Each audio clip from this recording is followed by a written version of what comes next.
Bom dia a todos, a todas. Senhor presidente, não tem ninguém na galeria hoje, comitê de imprensa, todos que nos assistem nesse momento, subo à tribuna para falar novamente, voltar à pauta da sessão de ontem, em relação ao município de Barreirinhas. Vou começar falando a respeito disso. Houve uma profusão de comentários nas redes sociais e, principalmente, mais notícias e mais problemas encaminhados via mensagens diretas. Foi-me encaminhada uma situação em relação ao lixão da cidade, que é uma verdadeira afronta em relação aos princípios mínimos de limpeza, de segurança sanitária e de tudo mais que a gente possa imaginar em termos de uma cidade turística que deve ter, claro, uma vocação ecológica em relação à prestação de serviços na cidade. Pedir só ao presidente que baixe um pouquinho o volume, que está meio alto aqui no plenário hoje, o volume... O volume aqui no plenário da conversa. Senhores deputados, senhoras deputadas, Um pouquinho alto. dou na tribuna e a atenção dos deputados. Agradeço, presidente. Só para não perder a linha de raciocínio. Então foi colocado por vários moradores, por várias pessoas na cidade, a incapacidade que a prefeitura tem tido de dar resposta às demandas do município, demandas mais básicas da cidade, diga-se de passagem. A gente está falando do mínimo de limpeza pública, nós estamos falando da iluminação da cidade, deputado Júnior. Iluminação. Imagina uma cidade com vocação turística que não tem o mínimo de iluminação. Insegurança para turista, risco de acidentes e, claro, experiência ruim, porque não adianta a pessoa passar o dia vendo uma paisagem lindíssima e, ao final do dia, voltar para a cidade e ser assaltado. Com certeza, a despeito da paisagem, a pessoa não volta na cidade. E é essa retenção turística que os prefeitos eles precisam ter em mente quando estão à frente de administrações de cidades que têm essa atividade como a principal. Portanto, Barreirinhas é um polo gigantesco de atração de investimentos. Investimentos até em infraestrutura, em hotelaria, em prestação de serviços, em uma série de áreas diferentes. Mas as pessoas precisam acordar dentro do município, classe política, principalmente a administração pública, infelizmente, ali, prefeito comunista, que a gente sabe como tem a visão, às vezes, sobre o problema da cidade. Eles não conseguem ver imediatamente a situação do que precisa ser feito para desenvolver. Agora, vá olhar a folha de pagamento da cidade, peça um extrato da folha para ver como é que está. Vai estar inflada, superdimensionada, incompatível com o município que precisa fazer investimentos. A cidade de Barreirinhas é um tesouro maranhense. Não é patrimônio apenas da cidade, é um patrimônio, inclusive, do planeta.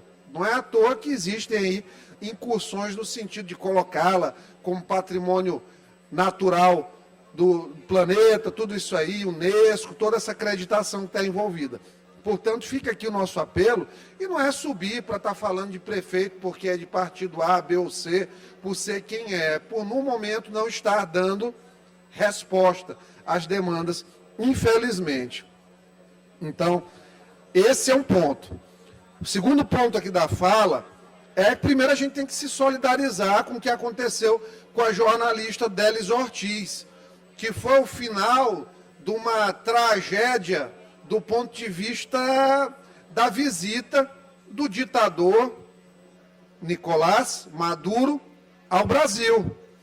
O presidente, obviamente, foi mostrado isso exaustivamente desde segunda-feira na imprensa, ele recebeu com efusividade, com alegria incomparável, um verdadeiro tirano, um verdadeiro assassino no Brasil. Eu não entendo, eu fico sem entender. Bolsonaro não prestava porque diziam que era genocida. uma grande covardia que foi criada contra o ex-presidente. E aí, o Maduro, que é um... eu não tenho nem palavras. O Maduro, que é um verdadeiro tirano, responsável pelo êxodo, que isso aí não é imigração, não, isso é êxodo. 10% da população da Venezuela já foi embora. 1 de cada 10 venezuelanos veio embora. Para o Brasil, para os países vizinhos. Então imagina, a gente vê aqui no Maranhão, a gente vê pessoas passando fome, crise humanitária, lamentavelmente. E aí, Bolsonaro é genocida, Maduro é vítima de narrativa contra a Venezuela, é vítima de preconceito. Aí, claro, Lula pegou reprimenda ontem, a direita e a esquerda, do Chile e do Uruguai. Entre os dois países tem presidente de direita e presidente de esquerda. Criticado sobre isso, ele disse: ninguém é obrigado a concordar, diz Lula após críticas de Lacaiepú e Boric sobre narrativa e ditadura na Venezuela. Maduro é um presidente que faz parte do continente nosso, desse pedaço do continente americano. E o Maduro foi convidado, e houve muito respeito com sua participação, inclusive com os presidentes que fizeram críticas, fazendo críticas no limite da democracia. Lula afirmou que a Venezuela é vítima de uma narrativa de antidemocracia e de autoritarismo. Vamos lá, eu vou falar aqui 10 coisas que mostram que a Venezuela não é vítima de narrativa da democracia. A Venezuela é vítima de uma narrativa de ditadores que apossaram-se da Venezuela nos últimos anos, de Chávez ao sucessor Maduro. Uso excessivo da força. Em 29 de março de 2017, o Superior Tribunal de Justiça da Venezuela, o que ele fez? Ele tentou usurpar a função legislativa do Congresso. Isso, claro, trouxe protestos. Nesse dia, o país democrático matou 120 pessoas, 1.958 feridos e 5.000 detidos durante protestos de massa. Verdadeira arma mortal, o governo da Venezuela. Protestos de massa. Observatório Venezuelano del Conflito Social, 2018. Registraram-se 12.715 protestos. O relatório Noites de Terror da Anistia Internacional revelou como forças de segurança venezuelana agiram com grupos de civis. Entraram violentamente nas casas das pessoas só para intimidar e, claro, violentar pessoas, violentar inclusive mulheres. Outro ponto, escalada da repressão. Hoje na Venezuela, a política de repressão ela é sistemática. E as pessoas acham, os observadores internacionais, inclusive o pessoal da ONU, o alto observador dos direitos humanos da ONU, Von Tucker, ele inclusive deu uma declaração agora este ano a respeito, ele disse, o relatório chama, isto não é maneira de viver, da anistia, revelou como forças de segurança com respaldo estatal que estão podendo usar força letal contra a população. Numerosas violações, imagina, contra o direito de quem? Pobres, pessoas pobres, principalmente. Até porque a Venezuela é um país tão bom para o Brasil estar fazendo essa babação com esse presidente vagabundo que se tem, infelizmente, de dizer que um país que tem 76% da população abaixo da extrema pobreza, na extrema pobreza, e 94% da população, 96% na verdade, vivendo na pobreza, que tem alguma coisa a ser dignificada neste país. Vamos lá. Crianças entre os detidos. Segundo a organização venezuelana Foro Penal, 988 pessoas detidas entre 21 e 31 de janeiro de 2019. Entre as pessoas detidas, 137 crianças e adolescentes. E ainda tem 10 detidos até hoje. Esse mesmo foro penal calcula que pessoas detidas por motivos políticos cheguem a quase 1.000 pessoas, 942 pessoas. Quinto ponto, civis julgados em tribunais militares. Isso aqui não é ditadura? Manifestantes detidos julgados em tribunais militares. O que contraria todo o agregado de leis internacionais de proteção aos direitos humanos. Um país com 3 milhões de refugiados foram fugir para o Brasil, para o Chile, Colômbia, Equador, Peru. A maior parte está aí, passando necessidade, sem ter o que comer, sem nenhum tipo de assistência à saúde sanitária. A economia da Venezuela, a inflação, a gente não tem nem o que dizer.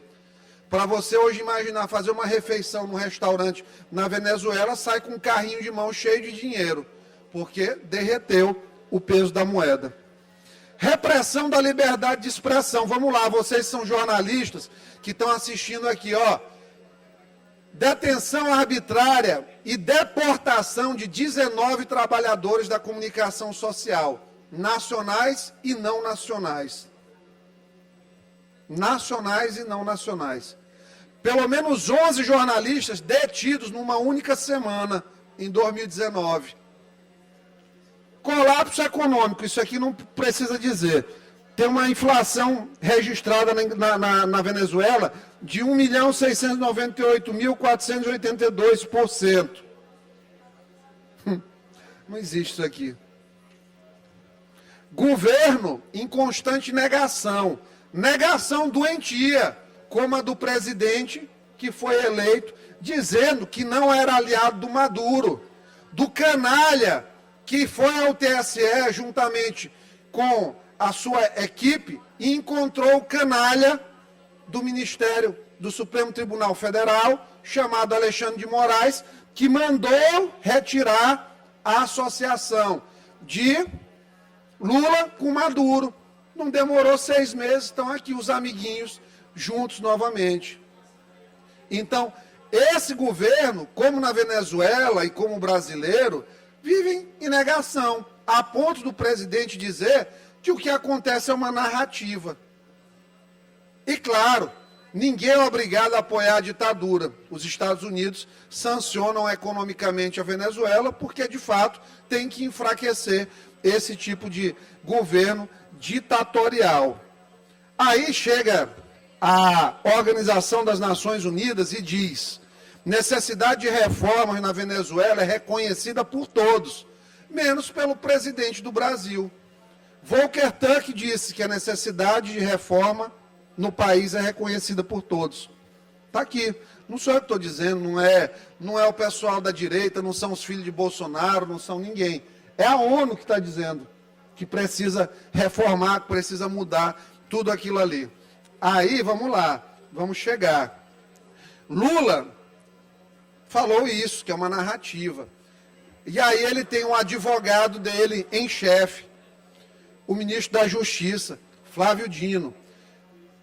Depois de toda a repercussão ontem da visita, depois da agressão à jornalista, Délis Ortiz, o que Flávio Dino diz? Ele diz: está na Constituição Federal. A República Federativa do Brasil buscará a integração econômica, política, social e cultural dos povos da América Latina, visando a formação de uma comunidade América Latina de nações. O presidente Lula está cumprindo tal dever constitucional. Para mim, babão. Babão. Chegar a um ponto de ir para o Twitter falar um negócio desse aqui, para mim, o ministro da Justiça é um babão. Porque o que ele pegou?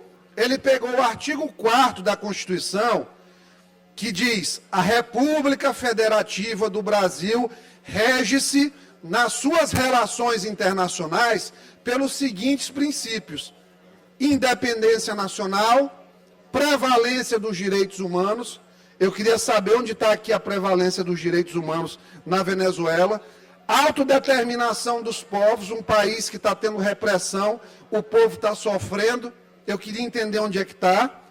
Aí, não intervenção, igualdade entre os estados, defesa da paz, solução pacífica dos conflitos, repúdio ao terrorismo e ao racismo, e claro, que todos os seus desdobramentos, porque o racismo hoje em dia, ele engloba juridicamente uma série de institutos em semelhança, como o feminicídio, o machismo, a repressão, a homofobia, que precisa ser reprimida, tudo isso aí. Então, tudo isso aqui acontece na Venezuela, mas aí o Flávio Dino, ele pega a República, o parágrafo único, a República Federativa do Brasil buscará a integração econômica, política, social e cultural dos povos da América Latina, visando a formação. Ele pegou o parágrafo único e esqueceu do artigo 4º inteiro. Em técnica legislativa, o parágrafo é um desdobramento do que tem acima, principalmente do caput do artigo. Ele pegou a parte que interessa para fazer defesa do Lula. Eu pergunto, onde está o tal observatório de proteção aos jornalistas, a violência política contra os jornalistas, que iria atuar nesses casos como da agressão da jornalista Délis Ortiz?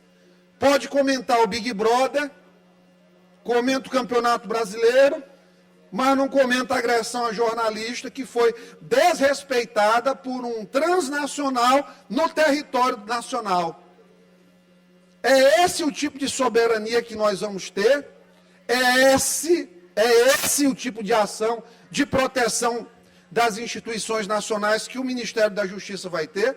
Chega aqui um assessor de um presidente de uma ditadura, bate numa jornalista, cai no chão, agride outro, e o Ministério da Justiça bota o rabinho entre as pernas e fica caladinho. É esse o ministro da Justiça machão que chega nas comissões de deputado debochando de todo mundo, aí quando chega o Maduro ele fica com medinho? É isso aí, Flávio Dino, que vai acontecer, porque nós estamos esperando uma resposta sua. E sabe o que me dá mais medo na história? Não medo por mim, medo pela sociedade, porque infelizmente a maioria das pessoas ainda não sabe se defender. É de aprovar uma aberração como aquele PL 2630, um PL que tenta controlar a verdade. Imagina se a verdade fosse as palavras que saem da boca e dos dedos a digitar do ministro nas redes sociais. Alguém que tem a capacidade, o descaramento de chegar e colocar o parágrafo único e esquecer do artigo que diz que prevalecem os direitos humanos, que o Brasil não deveria bater continência para ditadores, ele abaixa a cabeça e se ajoelha e fica com medo de levantar a sua voz. Só consegue passar pano para amiguinho de ditador. Isso, infelizmente, é uma coisa que a esquerda faz.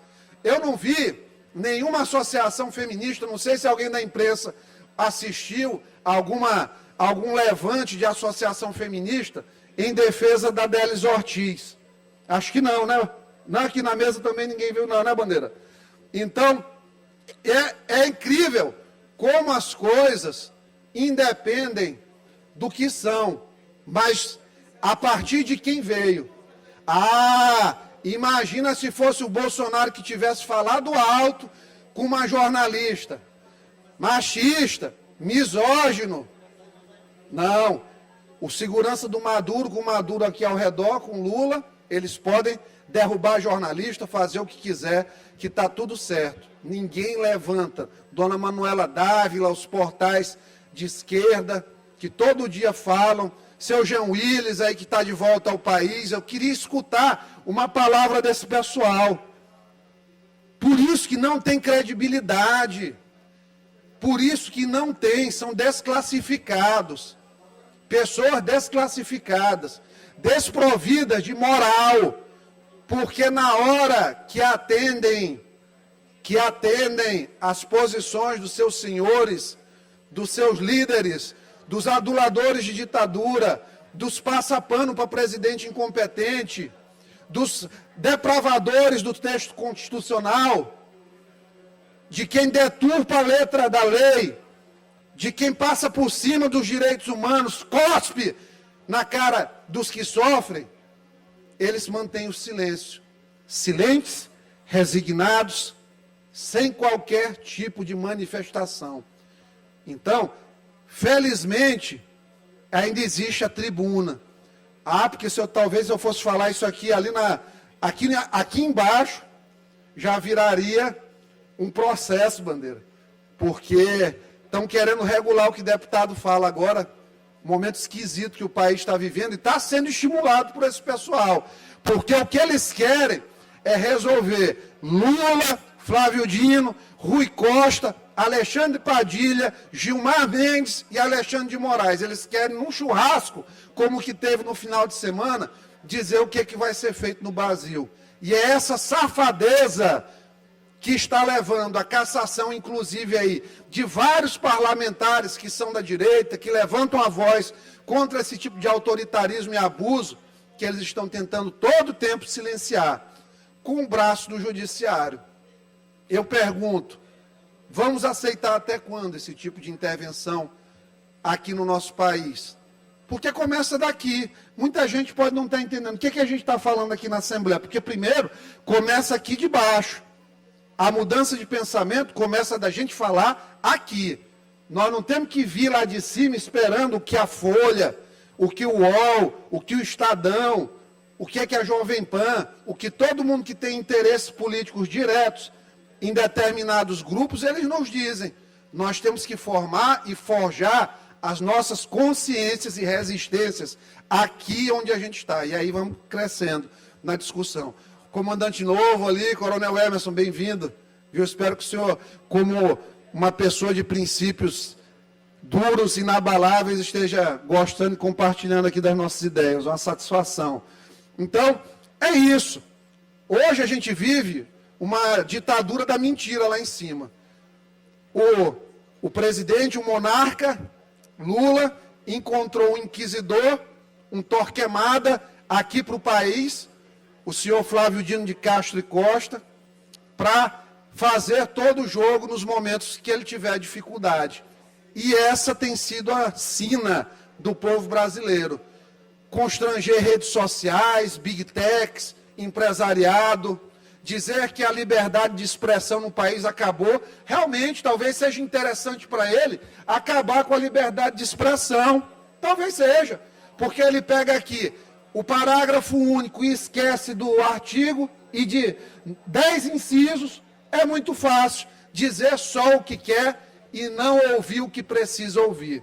Fica aqui o nosso registro, a nossa solidariedade aos 2 jornalistas que foram agredidos por essa quadrilha da Venezuela que veio ao Brasil ontem, e o nosso repúdio ao presidente do país, a este verdadeiro canalha, e todos os seus asseclas, passadores de pano, bajuladores que envergonham o país e principalmente São Luís do Maranhão, porque daqui saíram. Eram essas palavras, muito obrigado.